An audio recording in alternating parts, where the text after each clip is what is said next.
Good evening students. अब बेटे मैं प्रेमचंद का ये प्रेमचंद के फटे जूते का मैं लास्ट वाली पेज पढ़ा रही हूँ, पेज नंबर 63 से। तुम्हारी यह व्यंग्य मुस्कान मेरे हौसले पस्त कर देती है। क्या मतलब है इसका कौन सी मुस्कान है यह? क्या होरी का गोदान हो गया?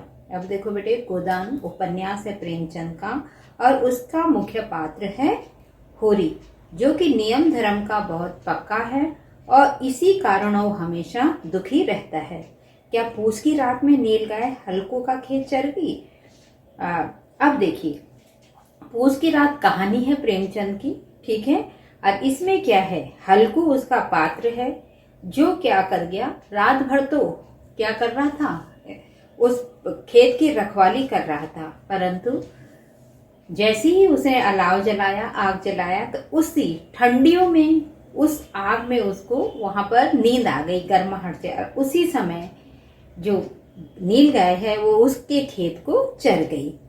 क्या सुजान भगत का लड़का मर गया क्योंकि डॉक्टर क्लब छोड़कर नहीं आ सकते थे? अब देखिए बेटे, मंत्र कहानी है, उसको भी ध्यान से, मंत्र कहानी है जिसका पात्र है सुजान भगत, ठीक है। एक बार उसका लड़का बीमार हुआ और वो डॉक्टर के पास ले आया, परंतु डॉक्टर ने उसे नहीं देखा। वो गोल्फ खेलने के लिए क्लब जा रहे थे।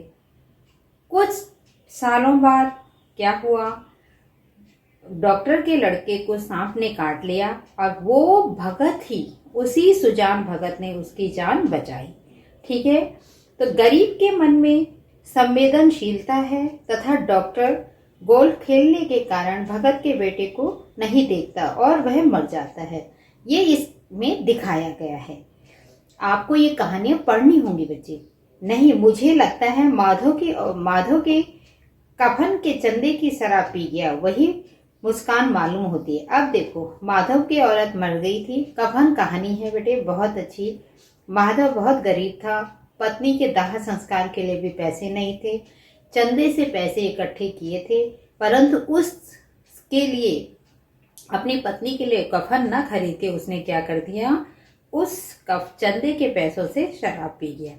तो कहता है कि समाज की ऐसी स्थिति, ऐसे लोगों का लेखक ने वर्णन किया है जो उस समय गरीबी से जूझ रहे थे। मैं तुम्हारा जूता फिर देखता हूँ कैसे फट गया। यह मेरी जनता के लेखक क्या बहुत चक्कर काटते रहे? क्या बनिए के तकाजे से बचाने के लिए मील मील का चक्कर लगाकर घर लौटते रहे? चक्कर लगाने से जूता फटता नहीं, घिस जाता है। कुंभन दास का जूता फतेहपुरी सीकरी जाने से घिस गया था, उसे पछतावा हुआ। उसने कहा, आवत जात पनैया घिस गई, बिसर गयो हरिनाम। कि जब अकबर ने एक बार कुंभन दास को बुलाया था तो वो वहां लगातार जाते रहे और क्या किया, क्या बोलने लगे कि मैं वहां जाते जाते मेरी पनैया घिस गई, मुझे कुछ भी प्राप्त नहीं हुआ, बल्कि इसके विपरीत मैं अपने प्रभु का नाम लेना ही भूल गया। ऐसे बुलाकर देने वालों के लिए कहा था, जिनके दुख उपजत है तिनको करवो सलाम, कि ऐसे लोगों को सलाम करना चाहिए जिनको देखकर मन में दुख पैदा होता है। अब देखो, तुम उसे बचा चलने से जूता घिसता है, फटता नहीं। तुम्हारा जूता कैसे फट गया? मुझे लगता है तुम किसी सख्त चीज को ठोकर मारते रहे। कोई चीज जो जूता फाड़ दे, कोई टीला जो रास्ते में खड़ा हो गया। अब यहाँ पे बेटे, टीला प्रतीक है सामाजिक बुराइयों का, ठीक है। और उन्हीं सामाजिक बुराइयों को दूर करते करते प्रेमचंद ने अपना जीवन बिताया। अब देखो, टीला सा समझौता भी तो हो जाता। वो कह रहा है, टीले तुम समझौता भी तो कर सकते थे। नदियां पहाड़ थोड़ा ना फोड़ती है। अब यहाँ पे नदियां उन कमजोर व्यक्तियों का प्रतीक है जो संघर्ष करने की जगह उससे बचकर निकल जाते हैं, ठीक है। रास्ता बदलकर घूमकर भी चली जाती हैं। तब तुम समझौता नहीं कर सकते? क्या तुम्हारी भी वही कमजोरी थी जो होरी को ले डूबी? वही नेम धर्म वाली कमजोरी। नेम धर्म उसकी भी जंजीर थी, मगर जिस तरह मुस्कुरा रहे हो, उससे लगता है शायद प्रेम धर्म नेम धर्म तुम्हारा बंधन नहीं, तुम्हारी मुक्ति थी। अब देखो बंधन का विलोम यहाँ पे क्या आ जाएगा, मुक्ति, कि तुम्हारा नियम धर्म नहीं बल्कि तुम सामाजिक गलत परंपराओं को तोड़ना चाहते थे, उससे समाज को मुक्त कराना चाहते थे।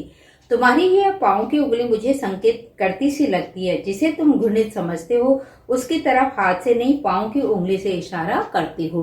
वो क्या करें, ठीक है, कि जिससे तुम हाथ की उंगली से भी इशारा नहीं करते बल्कि किससे करते हो, पैर की उंगली से। मैं समझता हूँ तुम्हारी उंगली का इशारा भी समझता हूँ और यह व्यंग्य मुस्कान भी समझता हूँ।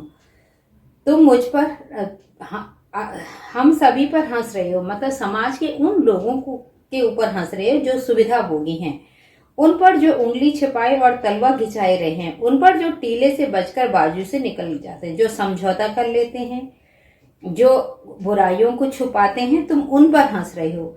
मैंने तो ठोकर मार मार कर जूता फाड़ लिया, उंगली बाहर निकल आई, एक पांव बच रहा है, मैं चलता रहा, मगर तुम उंगली को ढांकने की चिंता में तलवे का नाश कर रहे हो, तुम चलोगे कैसे। अब देखो प्रेमचंद क्या कह रहा है कि मेरा तो उंगली तो बाहर निकल गई, मेरी कमियां दिखने लगी समाज को, परंतु तुमने अपनी कमियों को छुपा करके क्या किया, अपना ही नुकसान कर दिया।